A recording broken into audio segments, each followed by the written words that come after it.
바울이 먼저 하나님께 감사함으로 8절부터 말씀을 기록하고 있습니다.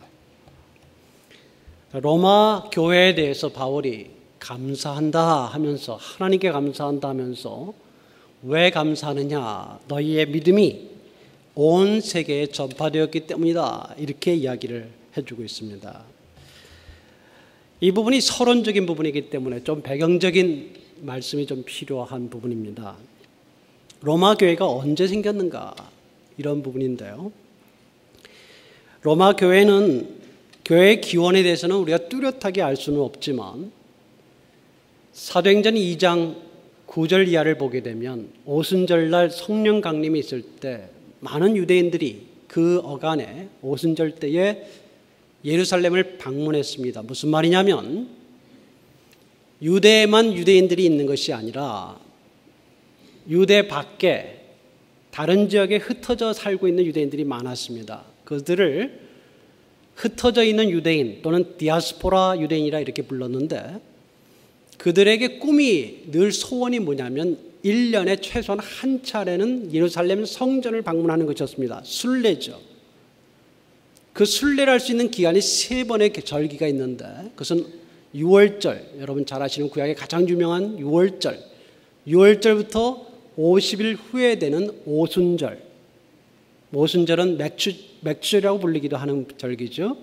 그리고 또 한참 있다가 이제 수장절, 장막절, 마지막으로 장막절, 이 3대 절기가 있었는데, 이때 디아스포라 유대인들은 예루살렘을 방문해서 그곳에서 참배드리는, 예배드리는 것이 가장 큰 소원이었습니다.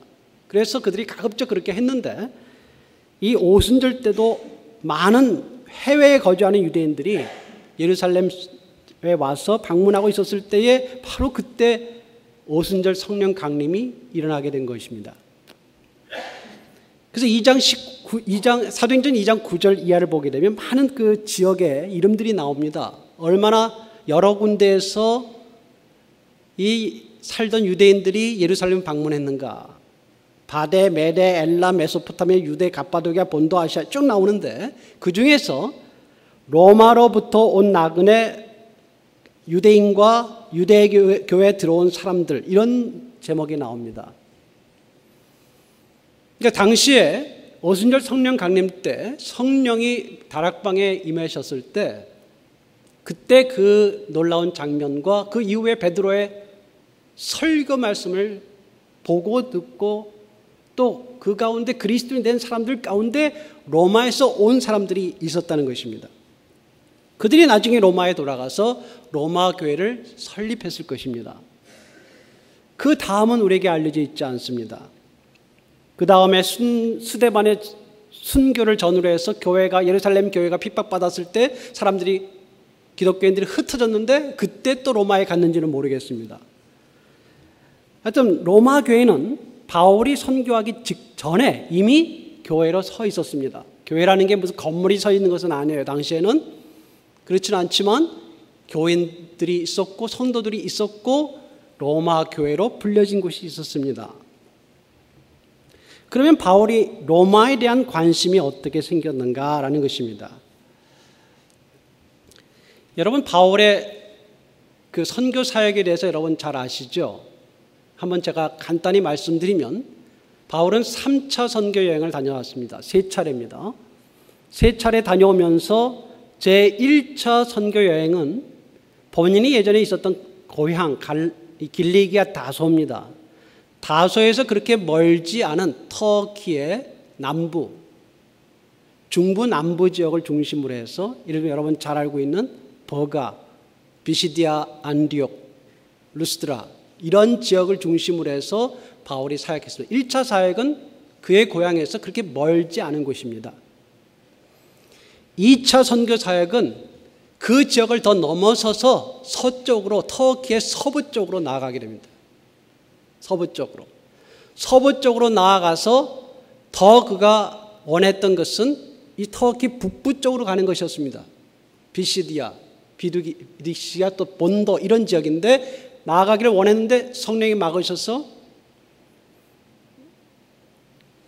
북부 쪽으로 가지 못하고 더 서쪽으로, 그래서 그리스를 방문하게 되고 거기서 사역하게 되지 않습니까? 북쪽의 마게도니아, 이 빌립보를 중심으로 한 지역과 남쪽의 아테네와 고린도에 사역을 했습니다. 그 중에서도 2차 선교 사역에서는 고린도에서, 남부의 고린도에서 많은 사역을 하게 됩니다. 그리고 3차의 선교 사역은 지금 이야기한 1차와 2차 선교 사역을 다시 도는 것이었습니다. 그래서 다지기로 들어간 것이 3차 선교 사역이었다, 이렇게 볼 수 있습니다.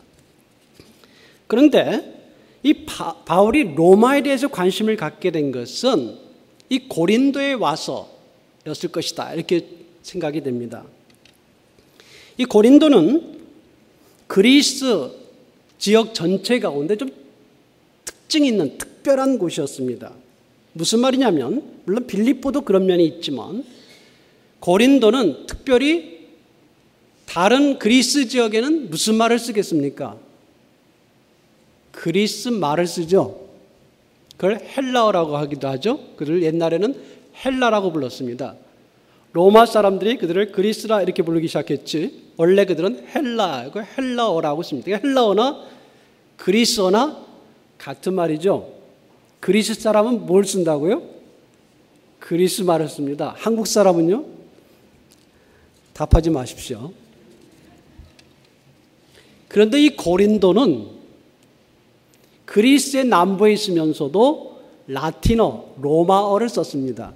왜냐하면 로마 사람들이 이곳에 많이 있었고, 그 로마 사람들이 옛날에 무너진 고린도를 로마인들이 재건해서 로마인의 도시로 만들었기 때문입니다.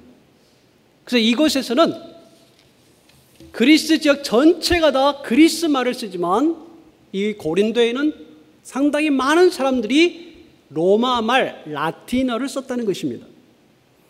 그래서 고린도의 박물관에도 지금 가보게 되면 박물관에 세워진 묘비의 80%가 라틴어로 쓰여져 있습니다. 무슨 말이냐면은 그 고린도에서 바울이 1년 반을 사역했을 때 라틴 문화, 라틴어 문화에서 사역한 경험을 가지고 있는데, 그 사역한 경험을 통해서 그가 라틴어의 본고장, 라틴 제국의 핵심부, 즉 로마에 대한 관심과 기도가 여기서 본격적으로 생겼을 거라는 것입니다. 바울은 고린도에서 80%가 라틴어를 쓰는 고린도에서 큰 성공을 합니다. 사도행전 18장에 나오게 되는데 많은 사람이 주님께로 돌아와요. 그래서 선교사로서 바울은 이제 라틴어의 본고장인 로마로 가기를 하는 마음이 특별히 강하게 이곳에서 일어났을 것이다 라고 생각할 수 있겠습니다. 그럼 로마에 대한 그런 꿈은 있는데 로마 교회에 대해서는 어떤가? 로마 교회에 대해서 바울은 역시 이곳에서 로마 교회에 대한 소식을 듣게 됩니다. 바울이 2차 선교 여행이 고린도를 중심으로 사역했다고 했습니다. 고린도에 도착했을 때 그때 이미 와 있었던 크리스천 형제자매가 있었습니다. 사도행전 18장을 보게 되면 그 이름이 나오는데 부부였어요. 여러분, 유명한 부부, 믿음이 좋았던 유명한 부부 기억하십니까? 아굴라와 누구죠? 브리스길라. 아굴라와 하니까 기억이 안 나요? 브리스길라와 아굴라, 이래야 기억이 나시겠습니까? 사도행전에는 아굴라가 먼저 나오긴 합니다.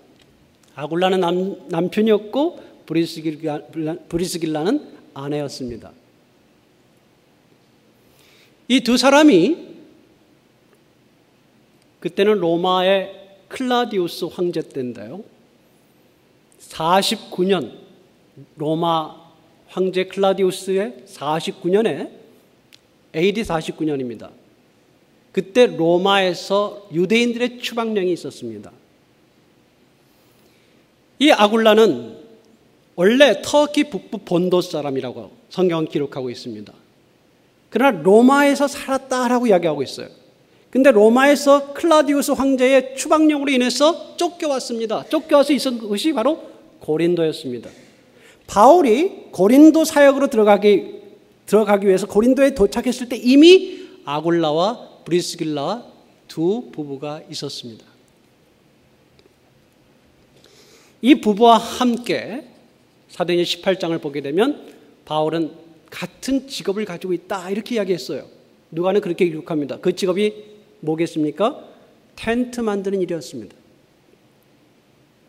텐트 만드는 일을 같이 하면서 고린도에서 아름다운 동역을 시작합니다. 아름다운 동역을 해서 그 결과 고린도에서 엄청난 놀라운 복음의 열매들이 맺혀지게 됩니다. 바울이 이때 그 로마에서 추방당해온 아굴라와 브리스길라 부부로부터 로마의 교회에 대한 소식을 들었을 거예요. 들으면서 바울이 오늘 8절 말씀입니다. 감사했다 하나님께. 왜요? 그들의 믿음이 온 세계에 전파됐다. 이제 바울에까지 들린 것입니다. 바울이 그들에게서만 듣지 않았는지 모르겠습니다. 다른 사람들에게서 들었는지 모르지만 로마 교회가 어떻게 믿었는가, 어떻게 어려운 상황 속에서도 믿음을 지켰는가, 그 믿음을 지키기 위해서 어떤 수모를 감당하고 어떻게 주님 위해서 충성했는가, 이런 소문들을 바울이 아굴라와 브리스길라 부부를 통해서 듣고 놀랍다, 하나님께 참 감사한다, 이렇게 이야기했던 것입니다. 아마 이 49년의 유대인 추방 때문에 로마 교회는 당시에 주로 유대인들로 구성되어 있을 것으로 보이고요. 그리고 일부는 이방인 출신 그리스도인들로 구성되었을 것으로 생각이 되는데 교회가 많은 타격을 입었을 것입니다. 핵심되는 아굴라와 브리스길라 부부처럼 중요한 인물들이 교회에서 빠져나갈 수밖에 없는, 로마에서 추방될 수밖에 없는 상황이었기 때문일 것입니다. 바울은 그들에 대하여 그 소문을 듣고 그 이야기를, 소식을 듣고 먼저 감사하고 또 그들을 향한 기도를 시작합니다. 그들을 늘 생각하면서, 기도 가운데 늘 생각하면서 기도를 하기 시작합니다. 로마 교회에 대한 열정이 불타오르기 시작했을 것입니다. 그 내용이 바울이 무엇을 간구하고 바랬는가, 로마 교회에 대해서, 그 내용이 오늘 10절과 13절에 상세하게 나타납니다. 여러분 다시 한번 이야기 드리지만 바울은 로마 교회를 아직까지 개인적으로는 알지 못합니다. 단지 이들 부부로부터 말씀을 들어서 알게 됐을 뿐입니다. 그러나 바울은 그들을 위해서 어떻게 합니까? 항상 기도하고, 기도할 때마다 그들을 위하여 기도하고 그들을 향한 열정을 가지고 있습니다. 바울이 기도했던 가장 중요한 기도 제목은 뭐냐면 그들에게 좀 갈 수 있게 해달라, 만나고 싶다, 이거였습니다. 여러분, 그 부분이 3차례 이상 표현되고 있는데 10절에 나아갈 좋은 길 얻기를 구한다, 어떻게 하든지 나아가기를 원한다는 것입니다. 11절에 너희 보기를 간절히 원한다, 너희 보기를 열망한다. 13절에 여러 번 너에게 가고자 했다, 가려고 계획했다라는 거예요. 구체적으로 계획했다라는 거예요. 그러나 길이 막혔다는 것입니다. 49년에 유대인들이 추방당해서 아굴라와 브리스길라 부부가 고린도에 도착을 했는데 바울이 고린도에서 사역을 한 것은 대략 50년에서 51년부터 시작해서 1년 반 기간이니까 이때는 아직도 유대인들이 추방당해서 들어갈 수 없는 때였습니다. 그리고 로마서를 기록한 게 언제냐면 바울이 고린도에 있을 때가 아니라 고린도 사역을 마치고 에베소를 거쳐서 예루살렘으로 돌아간 다음에 2차 선교행이 끝났습니다. 그리고 3차 선교행이 되었을 때 다시 그는 이 터키 지역을 지나서 에베소에서 사역을 3년을 할 때가 3차 선교여행입니다. 에베소에서 사역을 하고 에베소에서 사역한 이후에 에베소에서 큰 사건이 나서 그가 떠나야 될 수밖에 없게 됩니다. 그리고는 그가 헬라 지역으로 가서 3개월 있었다라고 말하는데 그 3개월 있을 때가 바로 고린도에서 있었을 것이다 라고 학자들은 보통 이야기합니다. 그때 바로 로마서를 기록했을 것이다. 로마서는 고린도전서와 후서 다음에 기록한 것으로 보통 여겨지고요. 고린도전서와 후서는 아까 말한 에베소 사역했을 때 쓴 것으로 알려져 있습니다. 그러면 에베소 사역이 끝나고 헬라 지역, 특히 고린도에서 3개월간 사역했을 때 로마서를 썼으니까 그때가 55년경입니다. 대략 55년경입니다. 유대인의 추방은 언제 끝나느냐? 클라우디우스 황제가 죽은 때인 54년에 끝납니다. 제가 연도를 좀 자세하게 이야기 드렸는데 여러분 이해되십니까? 다시 한번 제가 복습하겠습니다. 복습을 잘해야 됩니다. 그래야 기억이 돼요. 49년에 유대인이 추방이 됐습니다. 50년에서 51년 사이에 바울은 그 추방된 유대인 중에서 신실한 그리스도인 부부 아골라와 브리스길라를 고린도 사역할 때 그의 제2차 선교행에서 만났습니다. 거기서 그는 1년 반 동안 그들 부부와 같이 사역하면서 로마 교회에 대해서 듣고 그 교회를 위하여 기도해 왔습니다. 그 이후로 그는 로마 교회에 가기를 원했어요. 정말 가기를 원했습니다. 그러나 적어도 54년이 될 때까지는 유대인, 바울도 유대인입니다. 유대인은 로마에 들어갈 수 없었습니다. 따라서 그는 고린도 사역이 끝나고 예루살렘을 가고 다시 갔다가 제3차 선교행으로 에베소에 가서도 길을 얻지 못했습니다. 그것이 여기 담겨져 있는 말입니다. 가고자 하나 길이 막혔다. 54년까지 그랬습니다. 이제는 문이 열렸습니다. 고린도에서 그가 로마서를 기록할 때쯤 돼서는 이미 55년경이 됐으니까 54년에 추방령이 이제 철회가 됐기 때문에 문이 열렸어요. 로마로 갈 수 있습니다. 지금도 가려고 하면 얼마든지 갈 수 있습니다. 그런데 지금은 그가 사역했던 3년 동안 사역 동안에 예루살렘 교회가 매우 어렵다는 것을 듣고 에베소에서 사역하는 동안에 헌금을 요청했습니다. 마게도냐, 빌립보 지역을 중심으로 마게도냐와 고린도 지역에 헌금을 요청해서 헌금을 그가 거뒀습니다. 그리고 이제 그가 예루살렘 교회로 가져가서 그들에게 이 구제 헌금, 형제들이 주는 사랑의 헌금을 전달해야 될 사명이 생겼습니다. 그리고 이제 그가 3년 이상 에베소를 중심으로 사역했던 그 사역에 대한 보고도 해야 했었습니다. 따라서 지금 당장은 로마로 갈 수 없는 상황이 되었습니다. 그 말씀을 지금 여기에 담아놓고 있습니다.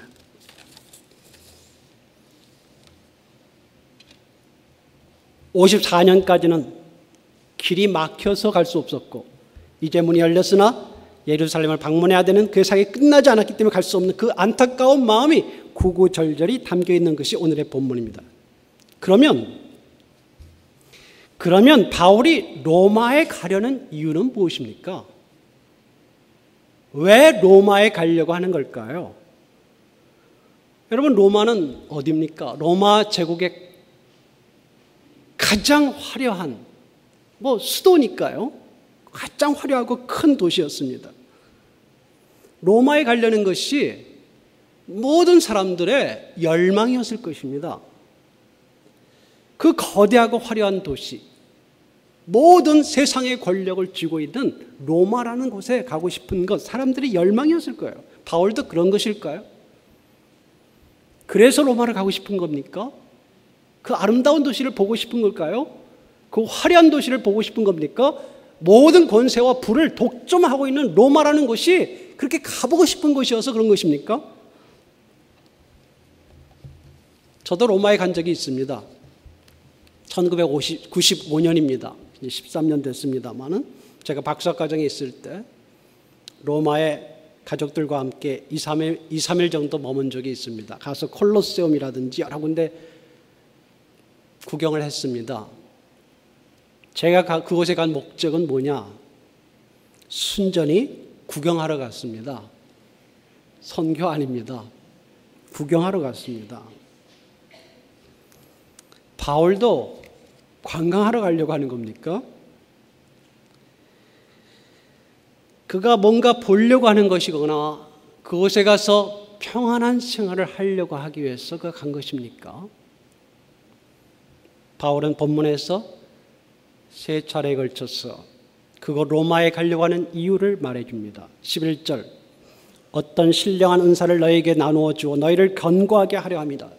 12절, 이는 곧 내가 너희 가운데서 너희와 나의 믿음으로 말미암아 피차 안위함을 얻으려 함이라. 13절, 이는 너희 중에서도 다른 이방인 중에서와 같이 열매를 맺게 하려 함이라. 세 가지를 이야기했습니다. 첫째는 바울이 로마에 정말 가고자 하는 이유는 뭔가 주고 싶은 겁니다. 뭔가 줘서 그들의 믿음을 굳게 하기 위해서입니다. 그것이 바울이 가고자 했던 이유입니다. 이 뭔가라는 부분은 바울은 지금 신령한 은사라고 이야기했습니다.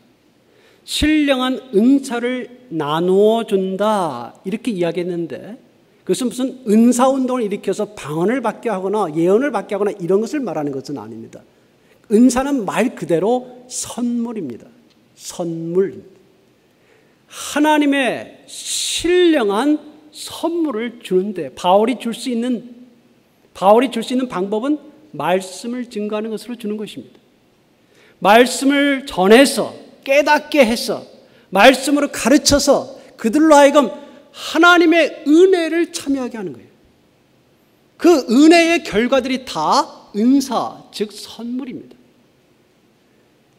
말씀을 가르쳐서 그들로 하여금 온전하게 성숙하게 돼서 믿음이 뿌리를 내리도록, 그래서 견고하게 서도록. 우리는 참 축복된 시대에 살고 있습니다. 우리는 성경이 기록되어 있잖아요. 이때는 구약 성경은 있었지만 신약 성경이 기록되지 않았습니다. 복음서도 그때 없었어요. 복음서가 기록된 게 60년대, 70년대 초반입니다. 복음서도 없었습니다. 로마 교회는 사도들도 한 번도 간 적이 없습니다. 뭐 가지고 교회 생활을 하는 겁니까?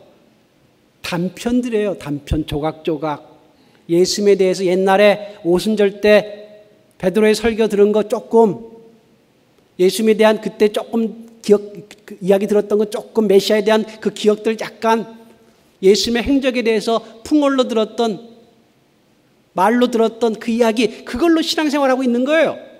아직 복음서도 기록되어 있지 않고 사도 바울의 그 놀라운 기록들도 아직 별로 되어 있지 않습니다. 혹시 그가 사도 바울의 초기에 썼던 편지인 갈라디아서 정도 갖고 있을지 모르겠습니다. 로마 교회가.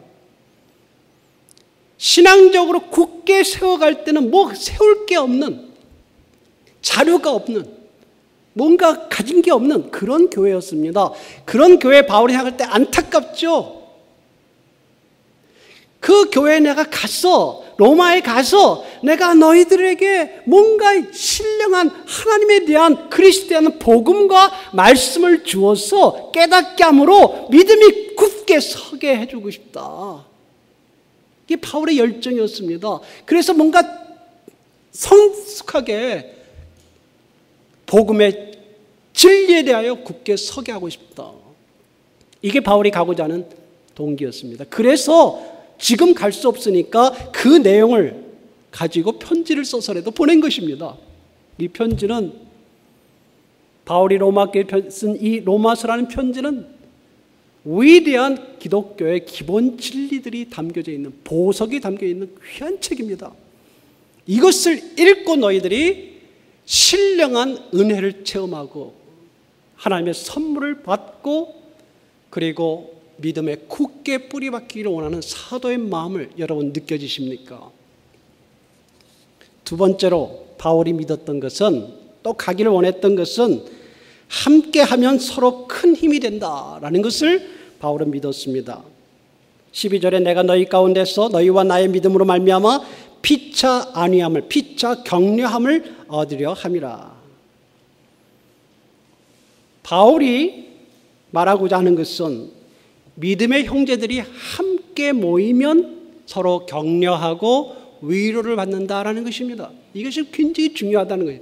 내가 그곳에 가고자 하는 것은 여러분을 단지 보고자 하는 것이 아니라 여러분과 함께 있으므로 여러분이 나를 격려하고 내가 여러분을 격려하고 서로 안위해서 우리가 서로 세워가는 것이다. 이것이 교회거든요. 이것이 교회입니다. 혼자 있으면 설 수 없습니다. 우리 격언도 있죠. 뭉치면 살고 헤어지면 뭡니까? 죽는답니까? 그 격언이 상당히 성경적인 말입니다. 함께 모여서 함께 해서 서로가 서로에게 격려하고 위로하고 영적인 도움을 준다 이 말입니다. 바울은 자신만 도와주는 것이 아니라 자신도 그곳에 감으로써 여러 형제들의 도움을 받을 거다 이렇게 이야기하고 있어요. 참 중요한 이 교회에 세워진 목적입니다.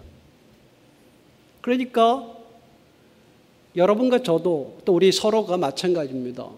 서로가 없으면 어려운 거예요. 서로가 서로를 격려함으로 있을 때 우리의 신앙이 성장하게 되고 또 우리의 믿음이 커가는 것입니다.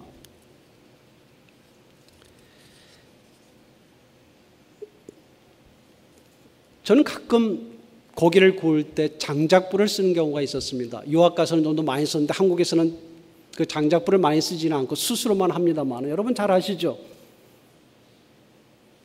아무리 정말 좋은 재료인 숯 또 나무여도요 태우잖아요. 그럼 정말 맛있게 타오릅니다. 그런데 하나만 가지면 꺼져버립니다. 경험해 보셨죠? 그걸 같이 포개지 않으면 불이 붙지 않습니다. 아무리 뜨겁고 아무리 멋있는 재료, 좋은 재료에 나무나 숯이라도 하나만 있으면 꺼지게 됩니다. 함께 피차 안위함을 얻기 위해서, 함께 피차 격려하기 위해서. 세 번째는 바울은 열매를 기대하고 있습니다. 왜 열매를 기대할 수 있는가라는 것입니다. 바울에게 분명한 확신이 있습니다. 바울은 지금 하나님의 복음을 증언하기를 원합니다. 하나님의 말씀을 가르치려고 원합니다. 하나님의 복음과 하나님의 말씀은 큰 능력이 있다는 거예요. 하나님의 말씀은 그렇다는 것입니다. 그래서 하나님의 말씀을 전해서 그 능력이 드러나는 것은 막을 수 없다는 거예요. 하나님의 복음을 통하여 하나님의 구원이 일어나는 것입니다. 하나님의 말씀이 전파될 때 그 말씀으로 성령 역사가 일어나는 거예요. 말씀이 전달되지 않으면 역사가 일어나지 않고 하나님의 말씀에 하나님의 구원이 전파되면 그 말씀 때문에 하나님의 놀라운 구원이 일어난다는 것입니다. 왜요? 말을 잘해서요? 왜요? 전달을 잘하기 때문입니까? 왜입니까? 그 말씀이 하나님의 능력이기 때문이라는 거예요. 여러분 믿습니까? 하나님의 복음이 하나님의 구원을 일으킨다 이 말입니다. 그래서 열매가 맺어진다는 말입니다. 바울이 가서 열매 맺기를 원하는 것은 말씀을 증거해서 그 말씀으로 열매가 나타날 수밖에 없는 그것을 다시 보고 싶은 것입니다. 바울은 이런 열매를 맺어지는 것을 의심하지 않았습니다. 이는 이미 그는 복음 역사를 많이 경험했고 그 외 우리가 이야기했던 터키 지역, 그리스 지역에서 복음을 증거하고 말씀을 증거하면서 열매가 어떻게 맺어지는지를 목도했습니다. 그 나중에 우리가 15절 이하에 보게 되면 바로 그래서 복음은 하나님의 능력이다. 파워. 복음은 하나님의 의가 나타난다. 이렇게 선언할 수 있었던 것은 이 복음의 능력이 얼마나 위대한지를 그가 목격했기 때문입니다. 이제 로마에도 가서 이 복음이 전달돼야 되고 이 말씀이 전달돼야 되고 그럴 때 그것을 똑같은 고린도와 에베소와 이런 데 있었던 똑같은 놀라운 역사가 일어나는 것, 열매가 일어나는 것을 보고 싶다라는 거예요. 당연히 일어날 거니까 그걸 기대가 있는 것입니다. 그래서 너희 중에서도 이렇게 이야기하는 것입니다. 다른 이방인 중에서와 같이 너희 중에서도 다른 교회와 같이 너희 교회에서도 또 너희 지역에서도 바로 이 복음으로 인한 열매가 맺어지기를 원한다는 것입니다. 이것이 바울이 로마와 로마 교회에 가고 싶었던 이유였습니다. 그것을 꿈꾸는 거예요. 내가 로마로 가서 또 로마 교회를 방문해서 말씀을 전하고 그들을 섬길 때에 일어날 놀라운 역사들을 기대하는 것입니다. 바울이 우리가 사는 부평 지역을 생각한다면, 바울이 부평 지역을 생각하고 편지를 보냈다면, 또 인천과 우리가 사는 이 한국에 바라보면서 편지를 보냈다면 어떤 마음을 가지고 있겠습니까? 우리 교회를 통해서 무엇을 기대하겠습니까? 우리가 말씀이 사도행전과 로마서 말씀이 전파될 때 하나님께서 우리에게 기대하는 것이 뭐겠어요? 아까 세 가지 말씀을 잠깐 다시 간단하게 이야기 드립니다. 하나님의 말씀을 통하여 신령한 은혜와 은사가 주어지고 이 말씀을 알면 알수록 깨달으면 깨달을수록 어떻게 되는 거예요? 믿음이 굳게 굳어지고 뿌리가 박혀지게 되기를. 우리 교회를 이곳에 세우신 이유가 이 부평 지역에 이러한 말씀의 전파를 통하여 그렇지 않습니까? 하나님의 말씀이 전파되고 그래서 사람들로 하여금 이 말씀 속에 깊이 굳게 자리 잡도록 하기 위해서 이 지역의 사람들을 그렇게 하기 위하여 우리를 세우셨다 이 말입니다. 두 번째는 우리가 서로 함께해서 서로를 격려하고 안위하고 서로 도움을 줘서 아름다운 하나님의 나라를 이뤄가기를 원하는 거예요. 바울이 우리 교회를 생각했다면 우리 교회가 이 부평 지역에서 인천 지역에서 바로 그러한 교회가 되기를 원했을 것입니다. 세 번째로 부평에도 인천에도 우리 한국 땅에도 뭡니까? 열매가 복음의 열매가 맺어지게 되는 거예요. 왜요? 하나님의 복음은 하나님의 말씀은 살아있는 하나님의 말씀이 전파되면 그 하나님의 말씀이기 때문에 그 말씀과 복음은 하나님의 구원이기 때문에 하나님의 능력이므로 그 말씀이 한 분 한 분 마음과 영혼 속에 들어가게 되면 영혼이 변화가 일어나고 그 마음이 새로워지고 생명구원의 역사들이 일어나게 되고 그리고 열매가 가득 맺혀져서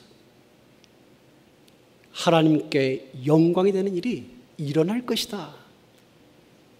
우리 가운데서도 이 지역에서도 주님께서 그것을 우리에게 원하실 것입니다. 고린도에서 로마는 멀리 떨어져 있지 않습니다. 한 직선거리로 1000km 정도 됩니다. 그러나 지금은 갈 수 없습니다. 바울은 그렇습니다. 조금 후에는 그는 예루살렘에 돌아가야 했습니다. 그러나 그는 로마에 가서 이 약한 성도들을 도울 꿈을 가슴에 담았습니다. 지금 바울이 할 수 있는 일은 로마에 있는 교회를 위해서 최선을 다해 그들에게 도움이 되는 편지를 기록하는 것이었습니다.